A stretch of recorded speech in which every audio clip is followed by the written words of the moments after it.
Yo, yo, yo, yo, yo. I'm about to drop a quick 16. See, y'all can't even hear it in your ears. It's different.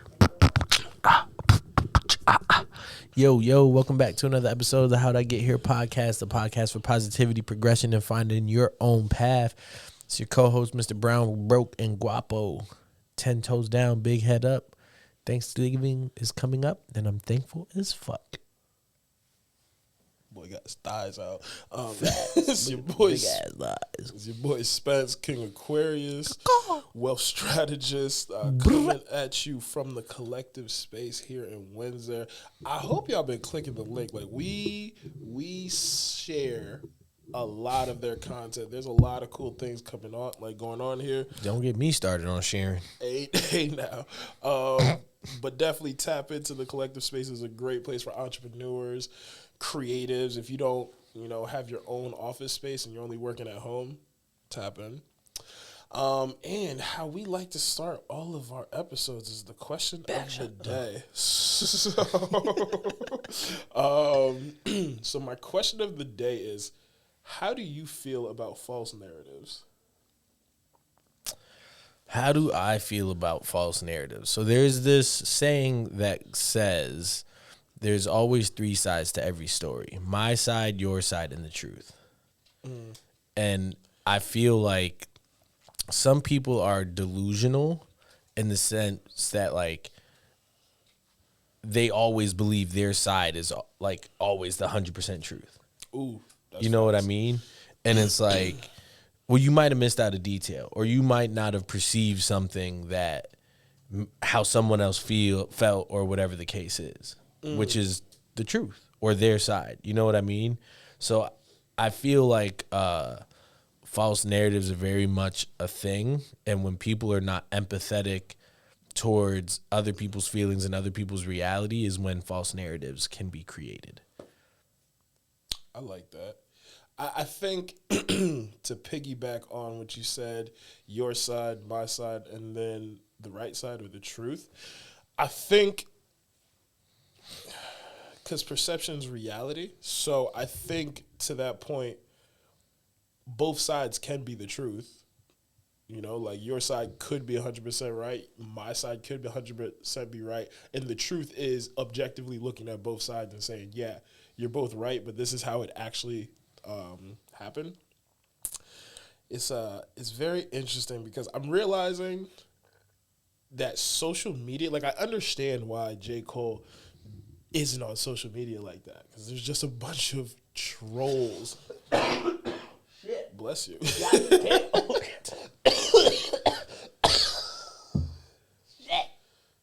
My bad, yo. I got glaucoma shit.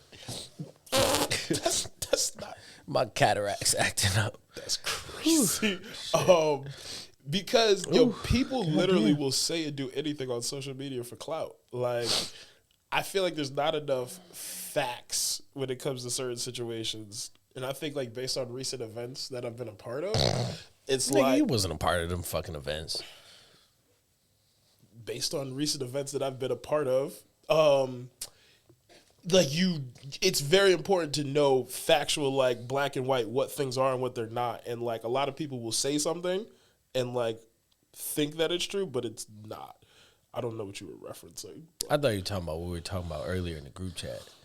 No.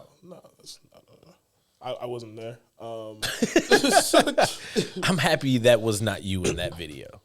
I would never. Could you imagine if we just saw that video and it was Spencer just bear clawing somebody? I would never get caught. Oh.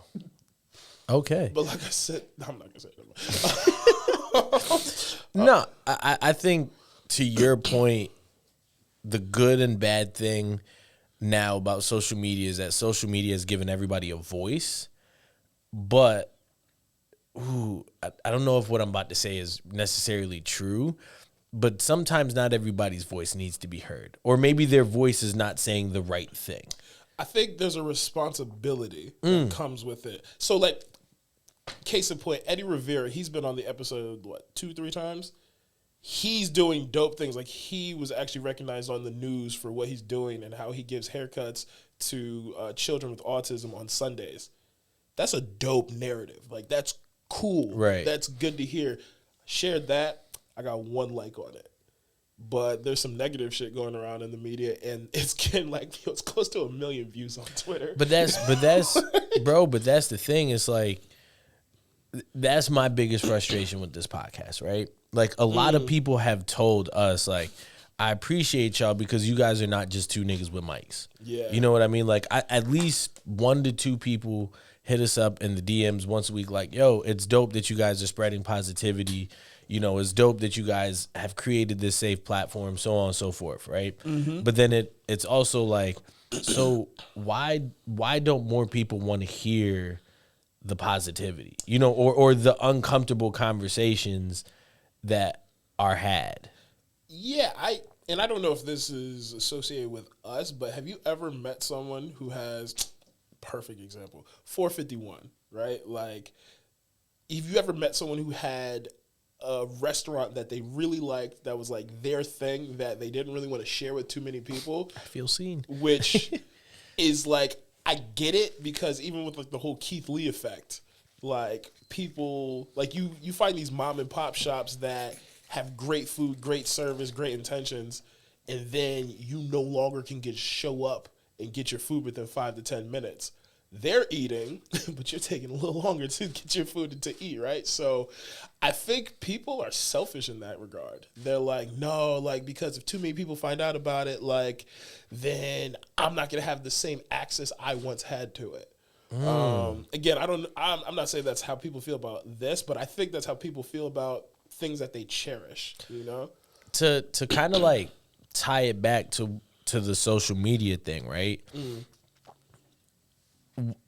It's in the name, but what do you think is actually the point of social media? It is so funny. So I just watched who's the founder of Facebook? Tom. Wasn't his name Tom? Mark Zuckerberg. Oh, my bad. I just watched the movie, the Social something. Social Network. This nigga said Tom. The point of social media is to connect with people in an instant. Like, to share what you're doing, to share who you're dating, to share what it is that you do, to like kind of give. To be social. But it's like, to what extent? Because it's not real. I think that's what people forget. It's not real. Okay, so I posted more than 24 hours ago that I was a virgin. like I saw that. Right, and like, if you don't know me, they're like, "Oh my gosh, that's so cool!" Like, but like, I guess depending on Ash posted it too. Well, yeah, she saw it on my first.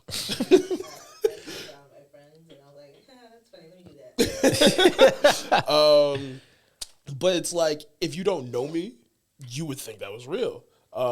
So to tie that, right? Speaking of Ash, hey girl, she got some clear skin. You were right. That? He was the one to get distracted first.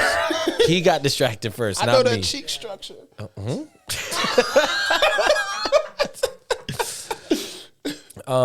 To tie it to what you said initially, like about false narratives, right? Social media, it's supposed to be social for, you know, to not dumb down, but less down your response, right? We're here supposed to be social. So I see stuff that makes me laugh. I see stuff that is informative. I see stuff that I find interesting. I want to share it, right? But again, you can't believe everything, because that's how false narratives get created. You get what I'm saying? And so often people live more in social media than the reality of the real world. Take Angel Reese, for example, right now. The point guard for the LSU women's basketball team. She's a point guard? She's a point guard or a two guard? She got to be like a power forward. She's tall. That's a big woman. Basketball player. Yeah, whatever I know position. Yeah. Right now, she's away from the team, but nobody knows why. Right? Intentionally, yeah. The coach like the coach, and the coach came out, I think yesterday or today, and was like, my duty as the coach is to protect my players. She is not with the team, and that's it. You get what I'm saying? But now it's coming out, she's not with the team because of grades. She's not with the team because she broke dress code. She's like all these narratives that it's just like, we were here to share. We shared that she's not with the team, but now you guys are taking it that next step for why. It's because like what Kanye say, opinions are like assholes. So who gives a shit? It's like people think that their opinion is facts, and I think that's where people get delusional on social media. Like, if I've learned nothing else from being back in school, is how to effectively research something and like find a proper like source of what I'm researching. Don't use Wikipedia. Yeah, it's funny. Like, it's funny you say that. Like, doing discussion boards, I think it's programmed in me since high school. Like, when you look at Wikipedia, it's like looking at an STD. It's like you're not supposed to touch that. So, like, I saw someone reference Wikipedia in their discussion post. I'm like, that's bold. Peasant. No, but it is bold. But I think, again, I'm realizing, like, the older I get, just some people, what's privy information that's privy to you and what's natural to some people is just completely different nowadays. And that's the thing. Everybody wants to know everything, but everybody also wants to act like they know everything. That part. You know what I mean? And people take shit. Bro, the other day I posted, so when Aubrey announced that he was dropping an album or like whatever he was dropping, I went under a picture and I was like, didn't he just drop a mid-album a couple weeks ago? Not thinking anyone's going to see this, right? Yeah. And, bro. I do that every once in a while. It got over 200 likes, right? And a couple hundred comments. And in these comments, like, people are arguing with me. And mind you, arguing with themselves, because I didn't say shit back. But they're arguing with each other. Some people are like, you know, I am an Aubrey fan, and it was a mid-album. This one dude goes, his album was better than your podcast. And I almost responded to that one. I was like, wait, so you listen? But I didn't. You know what I mean? But it's like, bro, y'all, again, are sitting here getting caught up for why? Well, because people thrive on controversy as opposed to thriving on positivity, which is why our platform's so important. Which is why, so like people have outwardly told me this recently, that they love the live podcast because we create that resource of just like positivity amongst like-minded individuals. And it's something that Connecticut specifically does not have a lot of. Because like downtown back in the day, like used to be a dope place that you can even go out, like party, drink and whatnot. But now you don't even have that. So it's like, if you're 25 to 35, outside of like work, business events, networking, like what are you doing for fun with like-minded individuals that you can also collaborate on? Not much. So that's basically like what people are saying, like, yo, it's dope, y'all need to do more of those.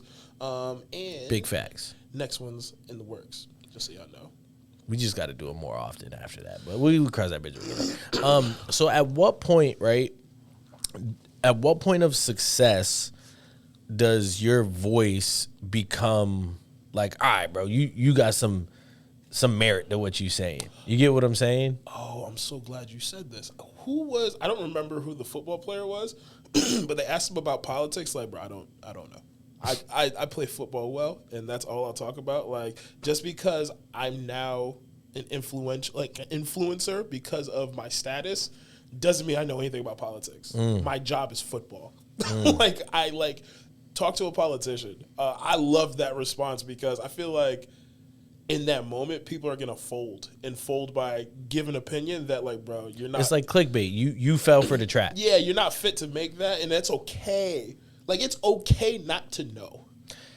And I think people fall into a facade, or people fall into like putting fallacy. You know, like, because I'm on this platform, and the platform could be social media, it could be a professional athlete, it could be whatever, right? Because I'm on said platform, I now have to fit this mold.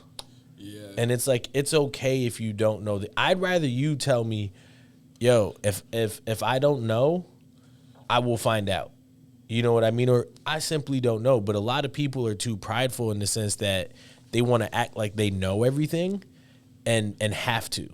Well, because people like to be liked, you know? So they'll naturally, like, it's too hard to be the outlier and say what you actually know or don't know. You rather accommodate people's, you know, people's opinions or people's, like, how they feel about you, because you want to feel liked. You want to feel involved. You want to feel accepted into something, where it's just like, you're going to be a lot cooler if you're just you. Like, if you don't know, you don't know. I like watching Donald Trump and Joe Biden in the fucking debates.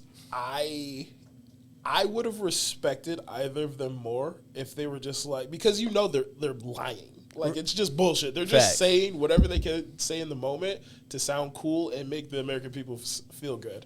I would respect any politician running for office way more if they're just like, yeah, to be honest, I don't know exactly what we should do, but I have a team of people behind me who I can utilize, who specialize in different areas of the economy, that we're going to try to make the best decision possible for everyone involved.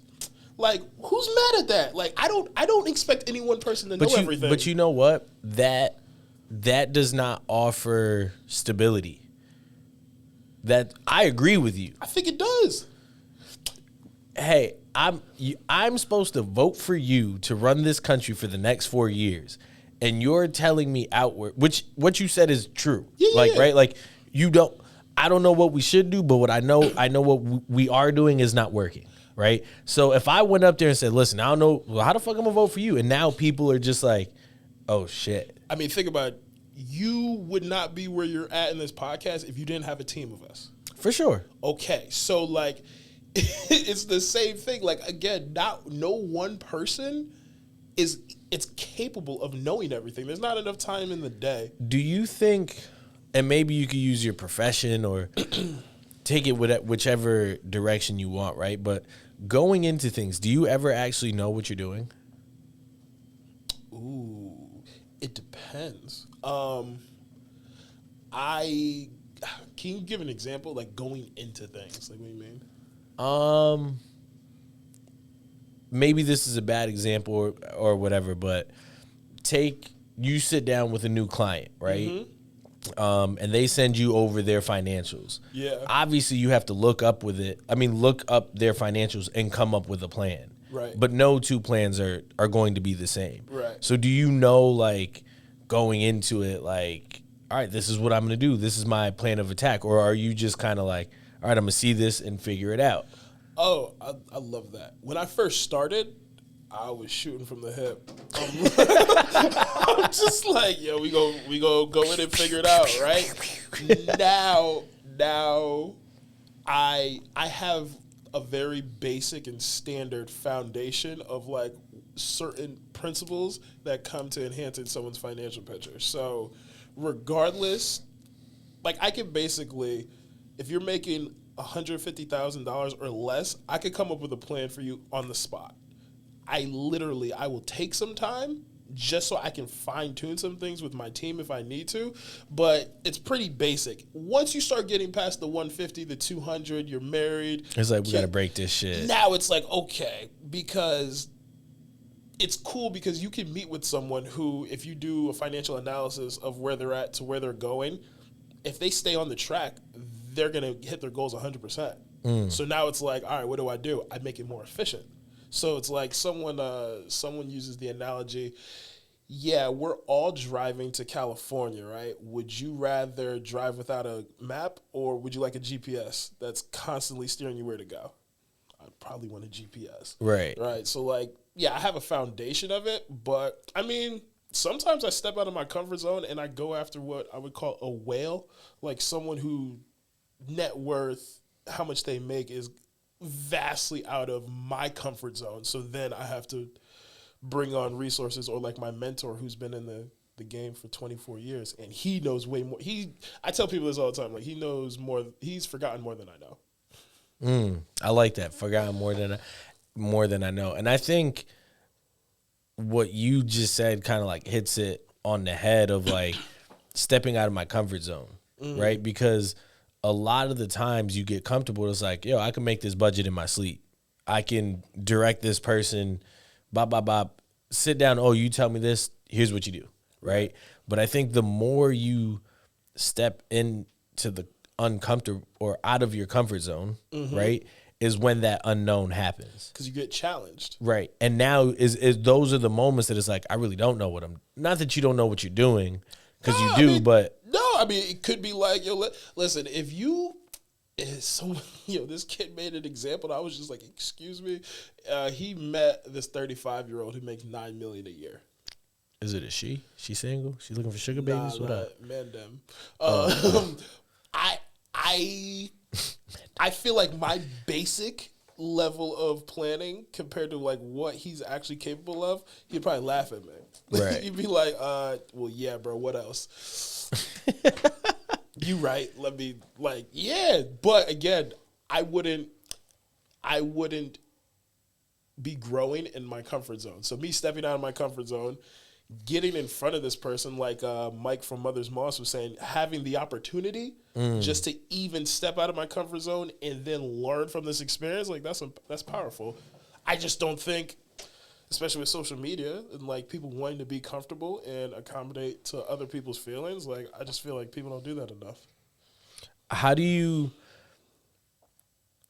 So you obviously through success you're growing. You know what I mean? Yeah. It's inevitable. You're gonna grow up. You're going to grow through your success, right? Mm-hmm. How do you? What does that look like? Growing through your success. Growing through your success. So I don't know. I think it's tough to again. It's what every individual person considers to be success. I think what 10-year-old I don't know, I could be wrong, but like what our thoughts when we were 10 years old of what success looked like, married, kids by 25, and like life would just be like vastly different.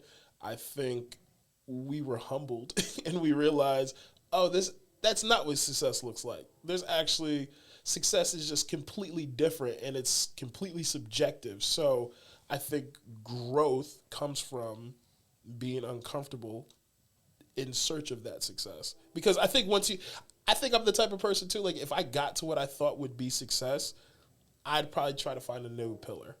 Like, all right, well, this is cool. I got that. I have like another 40 years of my life left. What do I do now?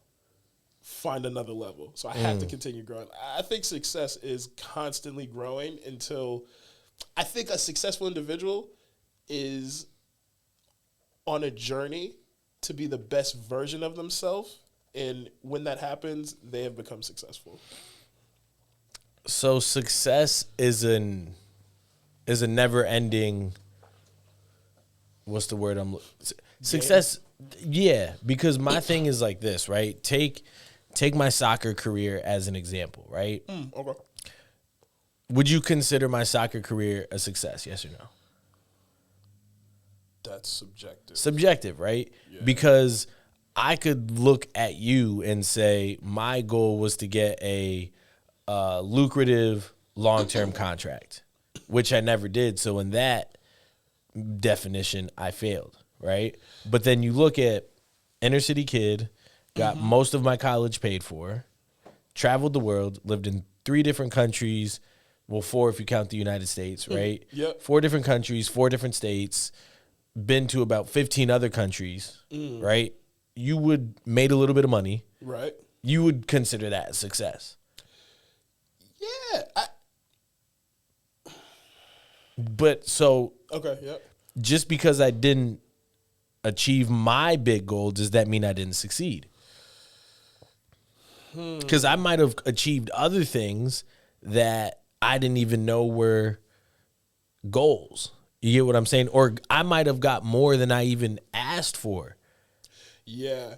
I guess I think success is just not giving up. And I guess it's hard for me to comment on the soccer thing because my thing is like, if you told me you wanted to be the next, Cristiano Ronaldo, I'd be like, well, yeah, nah, nigga, you feel me? Like, far off. Nigga, that's a superpower nobody gonna get. Yeah, but I think the fact of like never giving up and like, okay, if you wanted to get this big contract, fell short of that. But now let's look at the impact you're now having on your community, on high school kids, like through the business that you now run, like how you're able to help other inner city kids at a very affordable price. This isn't like a this isn't an ad, but like, yeah, being able to like, because I know just talking with you, I tell you all the time, like, bro, you're undershooting like your costs by a long shot, and you're like, yeah, but I want to make it affordable to other kids who are like me in that position, so that they have an opportunity to hopefully, do what I did. So to me, that's successful. Yeah, like to me, that's a success because you're not just doing something for you; you're doing something for everyone around you. And that's to circle it back that success is a never-ending game. Yeah, because I think that I don't know. I think when people become successful, they try to put on this front, like, yeah, I did this so that I can give all this money away and be philanthropic. But I think there's a lot of selfish, successful people. Not saying that, like, if you got that big contract, like, you would start acting funny and, like, being different. But, like, you just... we shopping at Walmart. Dude, that'd be nuts. But you just, like, I don't know. I feel like people seek success for the wrong reasons. And I don't know. If your goals, one, don't scare you and they're not bigger than, like, yourself, like, being able to impact your community and, like, where you came from and also help the next generation, that's personally, like, for me, like, I don't know, like, what are you doing it for? Like Jeff Bezos and Elon Musk, like, they say they're doing this so that we could create life on another planet, but they're not going to live to see it, And they're also becoming ridiculously rich in the process. So, everyone's reasons are different. Ooh, that's interesting that you think people are chasing success for the wrong reasons. And it's interesting, right? Because I see some of the kids I work with every day, right? And people in general, inner city kids or inner city people are sometimes stuck in a hole, a never ending cycle, right? They are. Yeah. Right. I just didn't want to, condemn them all, but right. You're it's systemic, but right. Yeah. You're stuck in this cycle, right? And sometimes you look at them, it's like, don't you want more for yourself? But they say sometimes people are like, well, I don't know what more looks like. I'm so glad. Oh, first of all, I'm wilding. I'm so glad you said this because so Saturday evening, I went to a buddy's house, and his dad and his stepmom, well off. They have a beautiful home in Bloomfield, and I always knew I wanted a nice house, but, when you talk to certain people who've really mapped out, like, what their ideal house, home, yard, and all those things look like I never had that. I'm just like, I just know I want something nice, modern, central air. But I walked into this home, man, like, the kitchen was the size of my apartment. It was a beautiful house. It had a huge finished basement with a movie theater. Didn't even see upstairs, but like, I looked at that and I'm just like, wow, I want something like this. So now, because I've seen it, it's like, oh, this is possible. Like, mind you, a black person owns this. I'm just like, no, this is dope. Like, okay. Now I know it's possible. Now I know it's out here. Like, I have another goal in my succession plan, right? Success plan. I think, and I think people in the inner city, they just don't understand what's out there. Another case in point. Growing up, I feel like growing up, and it might have been, I feel like riding on an airplane was a luxury or expensive. And then you become an adult and you're just like, this shit not that bad. It's like, I don't know if that was like, if prices just changed, but I'm just like, I don't know. Was that your experience? That was my experience. Like, if you hopped on a plane going somewhere, like, you doing big things. Or, I mean, I was on planes all the time. As a kid? My mom would send us to Puerto Rico almost every summer. Okay. So yeah, couldn't. It was cheaper to ship us off than pay for like summer camp or daycare for the summer. Interesting. Okay, so that was my experience.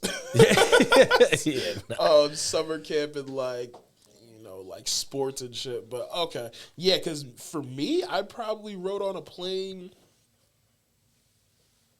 maybe 5 times by the time I was in 8th grade. I gotta renew it, but at the time I did. Yeah, I left the country, so like not counting Puerto Rico. Yeah. For the first time, I think at 13. So I went to Mexico in 5th grade. Yeah, I went to Argentina for a week. I think it was like freshman year or something like that. That's dope. Yeah. Looking back, I'm like, damn, like, because my dad won a trip through his job, so like all expenses paid, like it was really dope. But in my head, like looking back now, I'm just like, I didn't get the full experience. Like, like they playing volleyball in the pool, and I'm like, yo, what they keep pouring in y'all mouth, yo? I'm just like, what is happening? I'm like, now I'm looking back, yo, they was taking shots. I was like, yo, Pops was twisted on this trip, yo. Like, rightfully so. Let's take the podcast to an all-inclusive resort. Let's do it. Hey. I want the shits. Hey.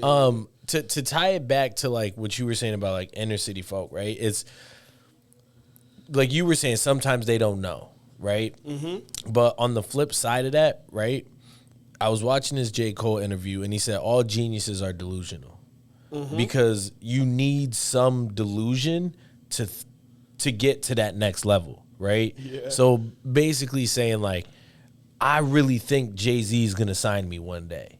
You know what I mean? And it's like, nah, nigga, you crazy. But sometimes you gotta think a little crazy to be great. That also ties into what we were talking about earlier, like the growth towards success, because he even said he waited outside with his boy for like 4 hours to give him in the rain. Yeah, in the rain, to give him a mixtape to American Gangster. He's like, oh, it's coming out. Like, he didn't know he had already finished the album. And then like afterwards, like he's mad, he's upset, and then he takes a second to really think about it. He's like, that's not how this is gonna work. Like, he's not about to just take my mixtape and like all of a sudden I'm on. Like, I'm really gonna have to work towards it. Right. But if he didn't step out of his comfort zone and do all that and fall on his face, he wouldn't have realized that's not the right way.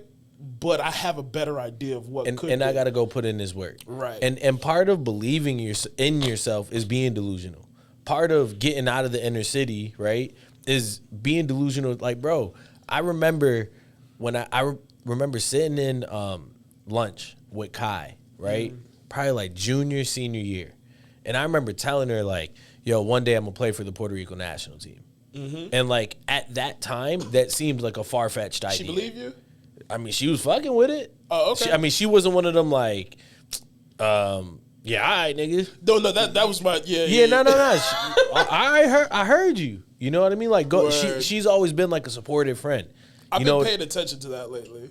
Yeah. Yeah, because, like, you know when you tell somebody something, they're like, oh, yeah, but like, I don't think you believe me. But that's, you know what I mean? Like, at 16 years old, that might have been a little bit of delusion. So is it like, where does delusion meet execution? Like, I think they go hand in hand, and execution happens after. I think delusion is the initial thought. You get what I'm saying? Like, I got to be a little delusional to think that we're going to host the BET Awards one day. You get what I'm saying? And now the execution is, how do we put that delusion in motion? Yeah, because there's a quote by Denzel that I'm not going to butcher, because he's quoting King Kong ain't got shit on me. That part. Was that the quote? Yeah. Let's just say it. Yeah, because I don't know. I know, again, growing up in the inner city, when I tell people, I'm like, yo, listen, this is what I want to do. This is what I plan, and I'm not going to stop till I get it. I think growing up where we grew up and hearing someone say that, they're just like, yeah, all right, nigga. Like, I you just gonna be another lab ass nigga, local ass bitch. Like, goddamn. I just don't understand, and it's frustrating. I don't understand not wanting more for yourself. You know what I mean? How do you? But like, bro, the situation you're in is painful. Like, I'm sorry, but like having roaches in your crib is painful. Eating fucking corn pops with cereal is painful. Like corn pops with syrup? What's that? Syrup with syrup. Corn pops. You know what corn pops is? The yellows with syrup? Like instead of milk. Like, bro, niggas be struggling. I'd rather water. Huh? Yeah, that part. Bro, the shit's painful. You get what I'm saying? Yeah. So how do you not grow from your pain and realize like, bro, I gotta get out of here? So that's easier said than done, because when you see, bro, I was thinking about the other day, my mom's one of 14. My dad's in peace. My dad's one of 3. I want to say 2 people I know for sure, maybe 3, have college degrees. Like of your aunts and uncles? Yeah. That's nuts. And the only reason why I know 2 for sure is because 2 of them were pilots. So I'm just like, well, I know you gotta. You guys did some things. Yeah, but even still, both of them were in the military, so I don't even know if they like. Right. They could have learned these skills and like then transitioned, but yeah, I'm just like, so.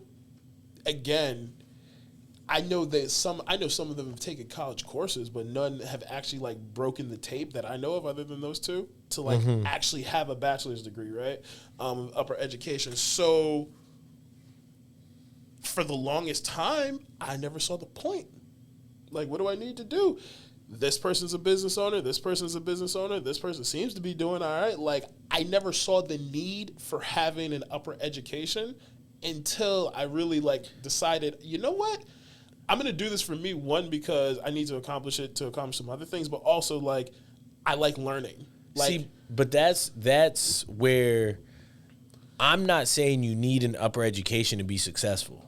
No. I'm just saying you got to go out and get something. Right? You could literally. But if you don't see anyone else around you going out and getting anything, you don't know what to go get. Right, but my thing is, you see around you is not good, so I know I got to go get something. Right. You get, and maybe that's just the dog in me to be like, because, bro, my dad was an American football player, right? He ain't know shit about soccer. And so it's one of those things that is like, I had to go learn this shit on my own. Not to say like I didn't have support and friends and this, that, the third, but if I wasn't going to the park to put in those extra hours, I never would have made it anywhere. You know what and that was just me being like, bro, if I want to be great, I got to go do this. So, if I want to get rid of these roaches in my crib, I got to go. I ain't got roaches in my crib. Y'all better shut the fuck up. But y'all get what I'm saying. My bad. You said it like you. Because there's gonna be one asshole watching this. And go, that nigga got roaches. That nigga got roaches. Yeah, no, stop it. That was the tenant. No. He gone. So I guess in your journey, right, being in these situations, like, where was the switch? Where was the turning point where, like, nah, like, soccer's my way out. I'm putting all my cards on black, which is soccer, and I'm going full-fledged. Bro, I think... Like, what age? Where were you at? I was probably, like, 14, 15. So like, high school. But you had been playing soccer up until this point. I mean, but you got to think, in America, soccer at 10, 11 is not really that serious. Okay. Like, I mean, you're playing at a decent level. It's like basketball for us in the inner city. What do you mean? So, like, I think soccer or football overseas, like, I don't know, I just be watching videos, and, like, the way, like, their foot control with the soccer ball is our equivalent of playing basketball. Yes. So we're 2 years behind. So what 10-year-olds everywhere else can do is what our 12-year-olds are doing. Oh, okay. In regards to soccer. Interesting. You get what I'm saying? So when at 10 years old, it's maybe not that serious for us. I mean, it's at 12 years old where it's not that, it's just now getting serious. Yeah. In other countries, it's already been serious for 2 years. That's good to know. Yeah, so soccer, we're behind at least 2 years. But for me, it was like high school. I took that trip to Argentina, right? Life-changing. And then I come back.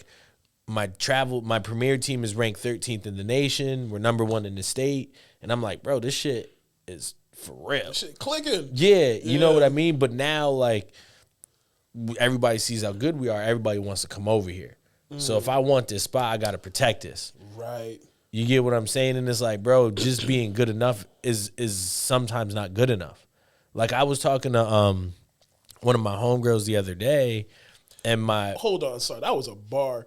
Being good enough sometimes is not good enough. Yeah. Sometimes being good enough is not good enough because you could have all the talent in the world, but what happens if you never get seen? What happens if that opportunity never comes? You going to give up? That's where it comes. Like, what am I doing this for? Am I doing this for a selfish reason, or am I doing it for a selfless reason that's going to empower other people other than myself? Right. Yeah. And that opportunity eventually going to come. And I was talking to one of my homegirls the other day. So my boy Jordan, who lives in Buffalo, he was in some competition. Whoever got the most comments on this post was going to get 2 hours of free time in the booth. Oh, that's dope. Right. So I commented it, and then I posted it to my story. Yo, go ahead and blah, blah, blah, blah, whatever. Yeah, I missed it. And one of my homegirls who's never, I think she knows Jordan, but never actually met him, went and commented. So I hit her up. I was like, yo, that's dope as fuck. Like, appreciate you. Yo, share our shit, though. No. Big fact. Nah. And she was just like, nah, I know what it is to be someone trying to come up and not have support. You get what I'm saying? And it's just one of those things like, bro, sometimes you just need that support because being good enough is not good enough. So, okay, to that point, do you think that there's an obligation for people who get it out the mud, make something out of nothing, to come back and pull other people up or show them the way? Or is their blueprint good enough? So that's what I was going to say. It's no obligation for me to pull you up. Yeah. But it is an obligation to give the blueprint or lay out the blueprint. You get what I'm saying? Like, yo, this is how I did it. Or maybe a second option, create opportunity. You get what I'm saying? Yep. I made it now. Right? So that kind of is an obligation. I don't think it's an obligation, but I think it's one of those things that it's like, I think it's a responsibility. Are obligations and responsibilities the same thing? Obligation, No, obligation, I feel like I'm supposed to do this. Right. Whereas, like, I'm responsible is like I take it upon myself to then, like, impart. I'm responsible. I take it upon myself to then, like, impart certain things to people because I want to. Right. And here's my thing, right? Like, and this is just me. But I feel like when we do shit in life is to make something else better. Whether it's your life, where you came from, your family's life, your friend's life. You're not just working to fucking work. Get a check, go home, and go to sleep. You get what I'm saying? So if I've found this blueprint that I could go back and be like, yo, this is our way out. I feel like it's my responsibility. Like, yo, look at how we did it. Bro, we teach a podcast class. Right. You know what I mean? How many people have we dropped gems on like, yo, this is how you do this is how you do that. You get what I'm saying? And still figuring it out. And still figuring it out. Like, I was just thinking, like, how many mentors do you have? I'm like, do they watch this? You have multiple mentors. I say 3 to 5. Yeah. Right? 3 to 5 mentors, right? And I was thinking earlier today, I need more mentors just in the light that, like, bro, I need a podcast mentor. Yes. Like, having a mentor is invaluable to your life.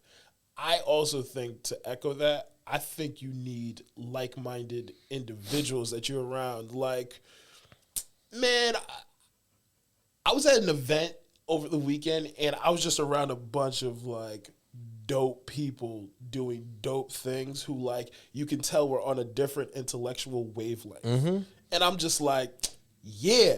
Like, it was, like, refreshing, right? It was just like, for sure. I was like, no, this is dope. I feel like everyone needs that. They need that, some type of village or, like. And, bro, because it makes it easier, because I find myself often thinking, like, damn, I want to take the podcast here. Right. Or I want to do this, but I don't know how to get there. Or I'm reaching out blindly. You know what I mean? Mm-hmm. Whereas if I had these mentors, they're going to tell me, bro, this is how you approach it. Or reach out to this person. Or this is how you do. You get what I'm saying? I don't know.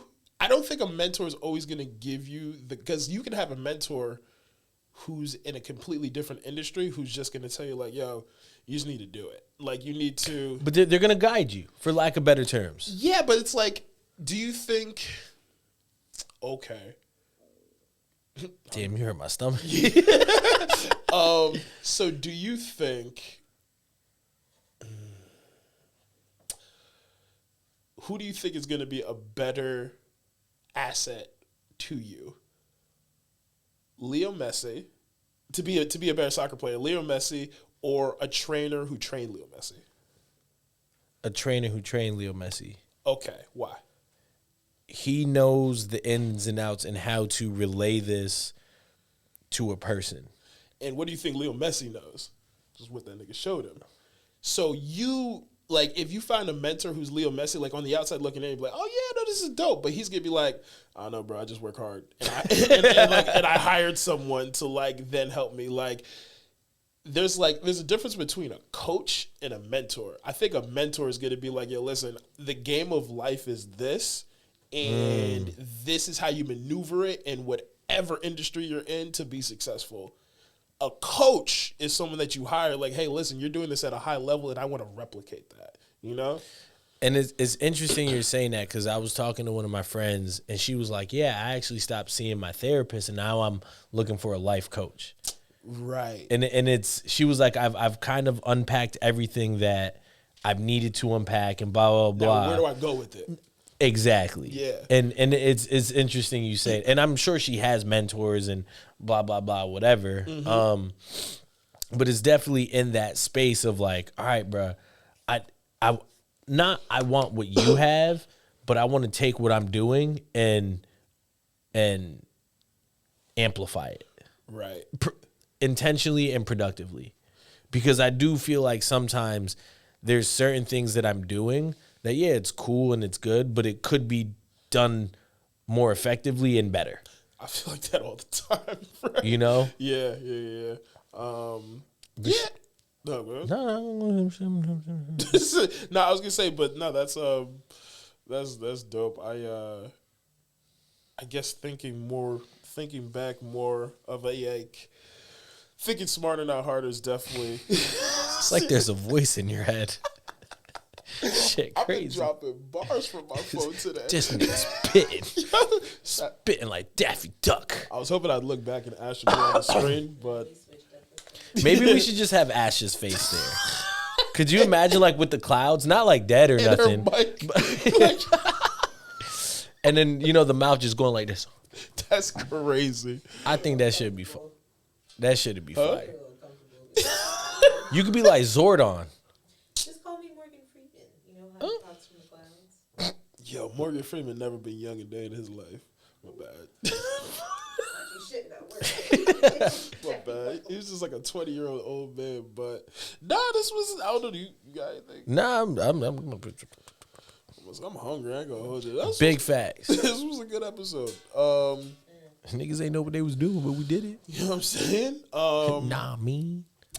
Yeah, I guess my 15 seconds of fame. So as y'all know, we like to end this off with 15 seconds of fame. So my 15 seconds of fame would be, find a group of people or a specific person who's like-minded, who you want to be around, and then be that for somebody. That's it.